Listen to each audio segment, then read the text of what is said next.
It's another cake, another vlog of a home baker mom. Gumamit tayo ng sinulid para i-cut siya, para smooth yung pagkakat niya. Kita nyo naman, walang crumbs na natanggal, natapon, or sumamag.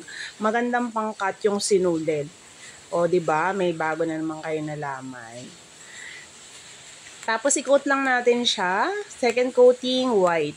Bago ang kanyang final color para hindi tayo masyadong maraming food color as usual ang magamit natin.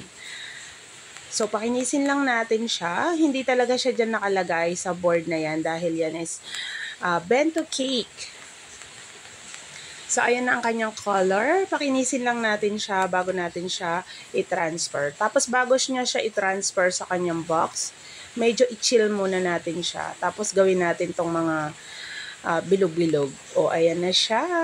O, diba? Ang bilis lang. Ang bilis lang, pero sa totoong buhay, hindi siya ganon kabilis. So, ilagay na natin ang kanyang billiards. Ayusin lang natin. Kumaling siya. Hindi siya umayon kung saan siya dapat.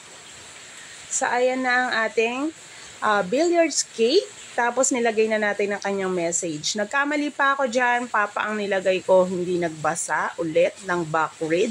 Pero pinalitan natin siya, hindi naman siya na-damage. So, ayan na siya. Happy birthday, Dad!